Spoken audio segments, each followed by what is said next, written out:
للمدن وجوه كثيرة قد لا يعرفها حتى أهلها. هنا في مدينة إدنبرة في اسكتلندا يختفي تحت هذا الوجه الصاخب والأنيق في آن وجه مظلم ومخيف ورهيب عايشته المدينة في الماضي. And so were the footsteps behind him. And now he started to get a little bit worried because Lockhart is an important man.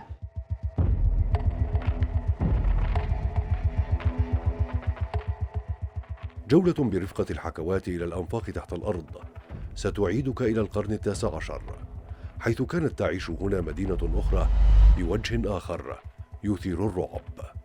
انتشرت الجريمة وعالم السحر والأشباح والمقامرات. Little hour, probing our weaknesses, trying to find our vulnerabilities, seeing who is the most defenseless among us. Because he will be looking for someone he can bully and victimize later on if we stay too long. أقبية الجسر الجنوبي في إدنبرة كانت شاهدة على جرائم قتل متسلسلة حدثت عام 1928 على مدى عدة أشهر، حيث اختفى أشخاص دون أن يظهر لهم أي أثر، حتى ألقت الشرطة القبض على السفاحين بورك وهير اللذين قتلا عدة أشخاص، وذلك لبيع الجثث للأطباء البريطانيين بأسعار مغرية. ففي ذلك التاريخ كان هناك نقص لدى الأطباء وكليات الطب في عدد الجثث لدراسة علم التشريح، وكانت فرصة للسفاحين لعقد صفقة مع أحد الأطباء وبيعه الجثث بعد قتلها خنقا دون أن تتأثر أعضاء الجسم.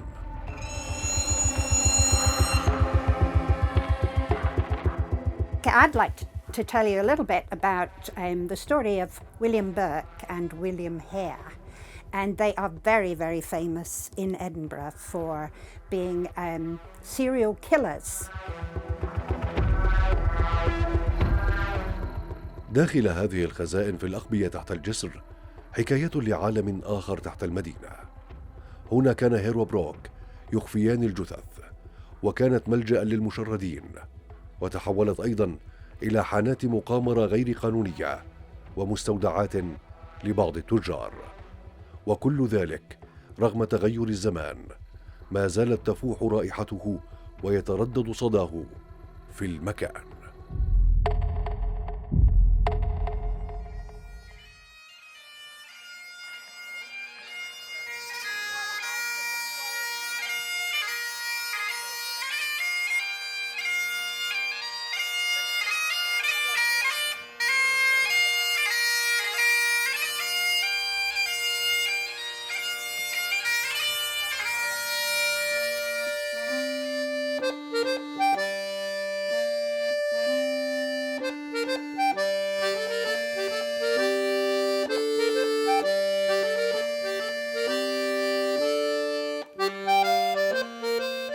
I've settled happily in this remarkable city, possibly the most fascinating city in the United Kingdom.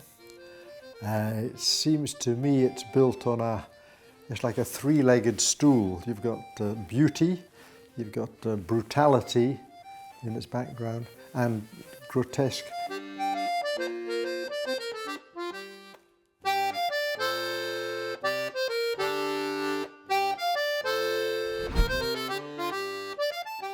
We have the most beautiful city, and some people call it the Rome of the North because it's built on 7 hills. And the important thing that everybody notices when they come here is that there were 2 volcanoes, ancient volcanoes, one facing west and the other to the east, and our very famous street, the Royal Mile, goes from the one volcano all the way down to the foot of the other volcano. And so a lot of the history of the city is all around that particular area and the Royal Mile going down to the other volcano.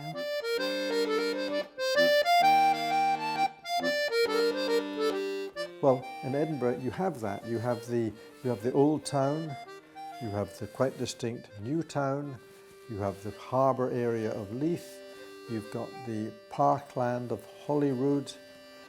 And we walk out the door in the morning and we see the castle, and I immediately think of the night in, I think, 1314, which is about 700-800 years ago, when 30 Scots climbed up the rock and went over the wall and expelled the English from it.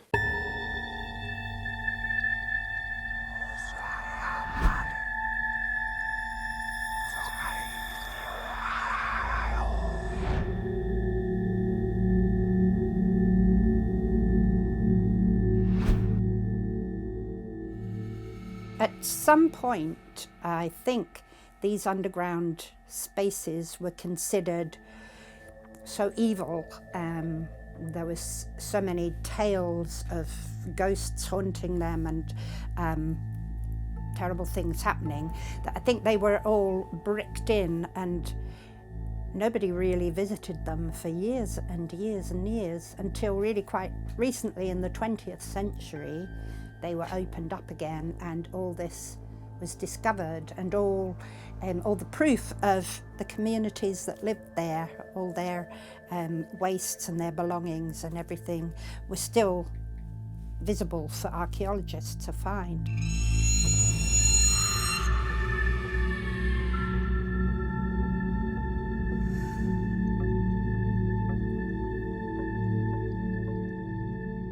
So you can imagine, their backs are bloody, striped red and white. There's blood and there's bones sticking out. The first 3 rows of the crowd are covered in gobbets of flesh and splattered in these people's blood.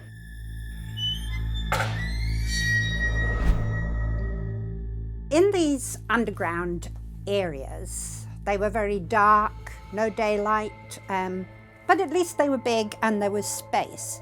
So the very first use for these underground areas was that the merchants would take their goods and store them down there, keep them safe.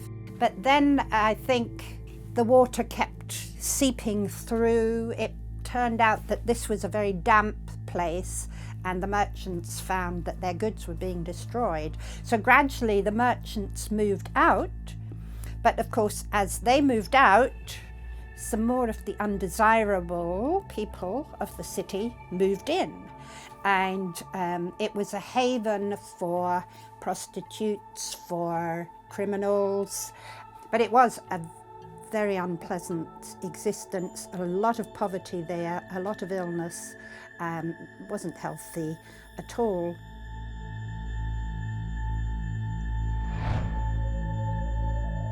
So there was underneath the veneer of civilization, there was this grotesque cruelty that I think you can still sense in the streets and the alleyways as you walk around it.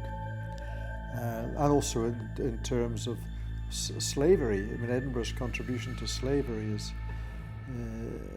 has been glossed over until very recently.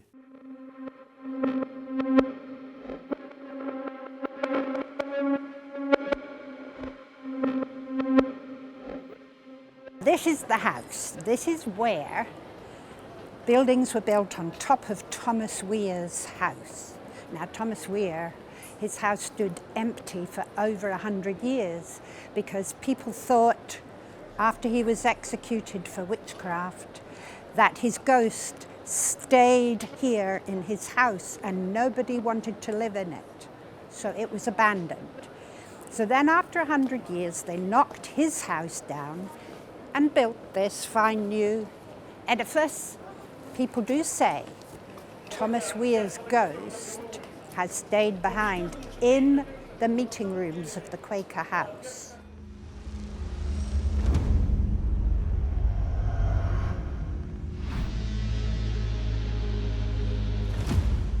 But in reality, when you're at the bottom of a 12-story canyon and the sound is reverberating and echoing off the walls, you have no idea where that call has come from. You might be running into it.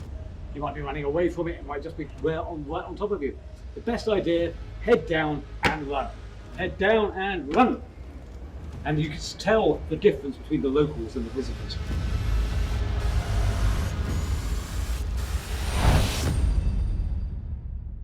I'm not really a big believer in ghosts, but I went on the tour because I wanted to find out what the stories are and to see what it was like.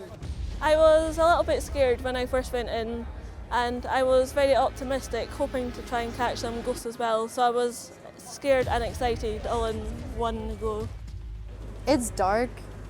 It's sad. You can kind of feel like the weight of history there, in a way. I don't know about ghosts. They'll tell you like horror stories about like, oh, there was like the crime boss who was like a bit like Tyrion from Game of Thrones, who used to actually live there, and he committed these brutal murders in these caves because there was no oversight.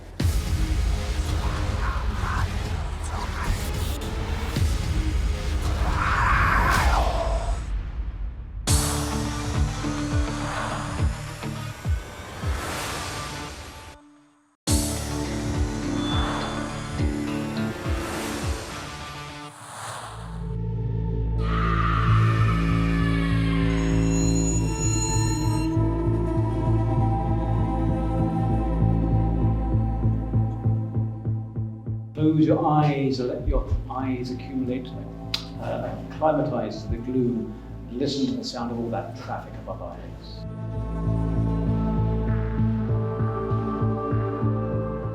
In the very heart of the old town of Edinburgh, the Grass Market, we have a pub called the White Hart.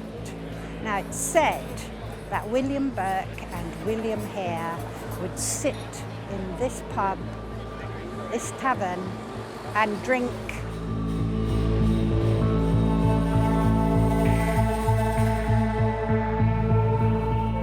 Probably where they gave alcohol to vulnerable people that they met round and about in the streets, people maybe that came from outside Edinburgh that had no relatives, and then they would entice them back to their residence up the hill, and there they would cover their faces and strangle them.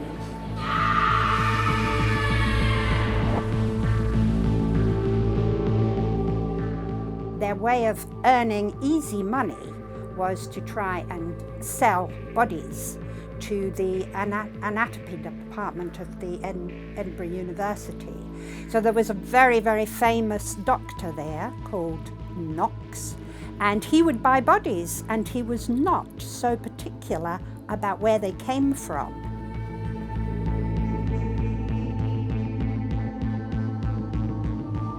They found in the middle of the 19th century, they found a tunnel that went from the castle down the Royal Mile, and they sent a young drummer boy down and to trace this, and he would be beating his drum as he proceeded through this dark tunnel, and they heard his drum going for several hundred yards, but then it suddenly stopped, and they don't know what happened to this boy, and the tunnel itself has been lost, but it's said that you can still hear him drumming now and then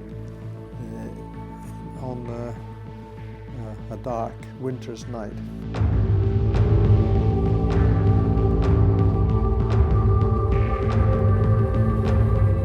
People started hearing a noise behind them as they walked down the closes and the wines of the city. Straight as if somebody's pulling themselves along, pulling their mangled legs along with one good arm. And of course, when you speed up, so it speeds up behind you. Do you dare look round you? Do you dare know if you can even see anything? If you do look round, what will you see?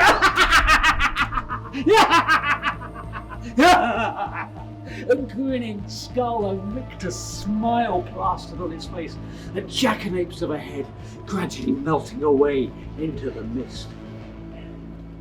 And these hauntings continued for 300 years.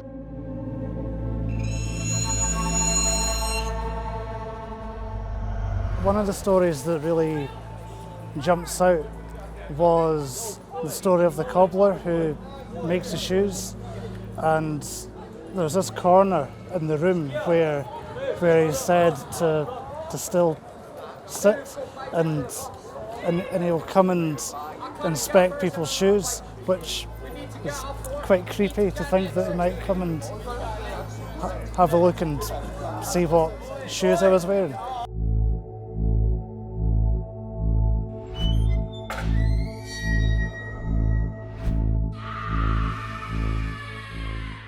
As he looked, she suddenly screamed and ran. She barged her way through the people. It was pre-COVID, so about 30 people. She barged her way out and screaming out into the vaults. And of course, where one person screams and runs, everybody screams and runs. So Callum was flattened against the wall by a surge of people coming out. And it took about 20 minutes to gather everyone together and get them back upstairs, where they were given a nice reviving cup of tea. And that's when we got the story from the lady. She said she'd been standing there listening to him, and she suddenly felt a breeze blowing on her cheek, and she assumed it was her husband playing silly beggars, until she realised her husband was standing in front of her. So she turned to see who it was, and solid stone. Turned behind her, solid stone again. Literally, she was right in that back corner, right where you're standing, right in the back corner there. And then, she said, the breeze started on the back of her neck. She had literally just checked there 5 seconds earlier. She was 3 inches from the wall. There's no way anyone could have got in, no way anyone could have got behind her. It started round onto the other cheek. So at this point she realised it was pulsing in.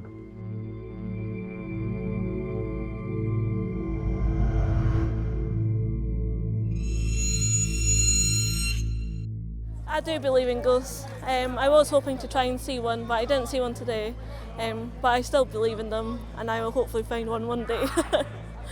One story that did stick out to me in particular was the story of a little boy that is believed that he is wearing like some school uniform, and he does go around and can pull on ladies' t-shirts or trousers or something, and I found that quite interesting.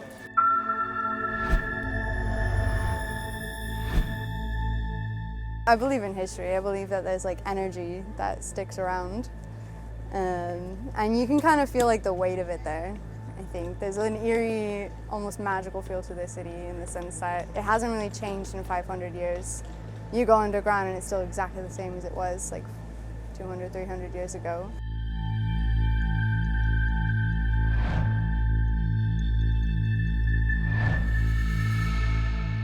There was a long tradition of witchcraft or alleged witchcraft, and similarly of witches allegedly conjuring ghosts out of the air.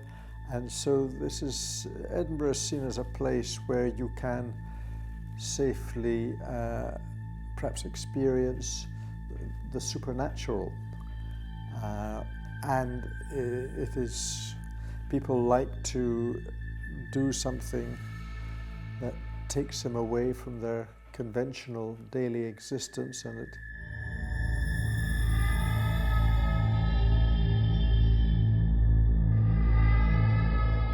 There are stories of ghosts throughout the old town and even other places. A lot of them are related to people's probably feeling that if this person died a horrible, unnatural death, their spirits surely would be coming back to haunt the area where they were badly treated.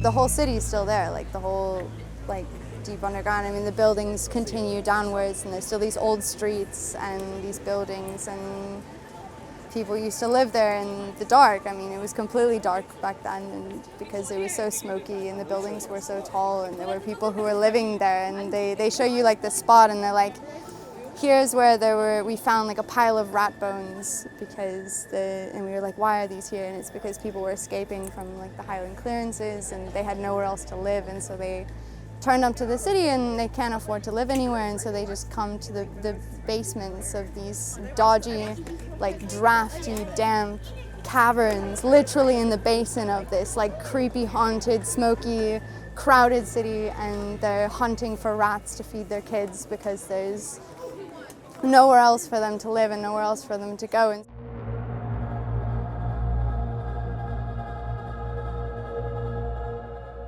sorry to take so long, Abdi. Here we are. Here is Thank coffee. you very Do you much. want to sit at the table? This is my friend Abdi. I've known him for maybe 6 years, 7 years. He spent a lot of time in Edinburgh as well. Do you believe in ghosts? Do you I believe there's a ghost, but I don't believe in ghosts. I believe in God. in God, right?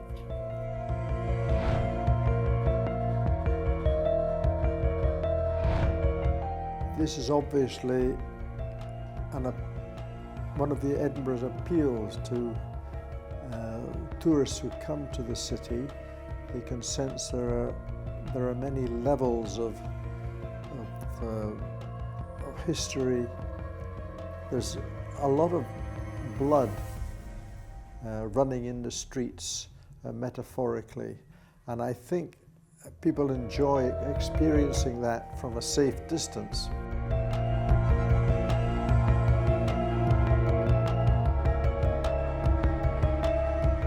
So in the days when Edinburgh was still a very small city, it was still just the old city, the way people got around was through these very narrow winds, up and down stairs. It was built on a hill, up and down these winds, and there wasn't much room for big wide streets and open streets.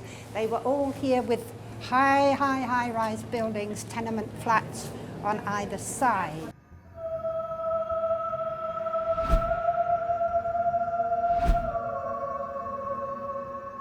After the execution of William Burke, after he was executed with thousands of people watching, the children in the streets used to sing a song all about the pair of them, and it goes like this. Up the close and down the stairs, butt and ben wi' Burke and Hare.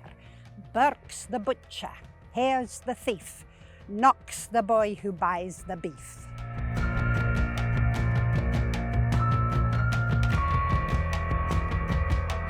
You can imagine coming from 12 stories up, it gets quite a momentum, gets quite some speed as it splat on the floor. So there's quite considerable splashback. Splashes up against the walls, maybe 6, 8 feet high. And now you understand why the poor are living on the ground floors.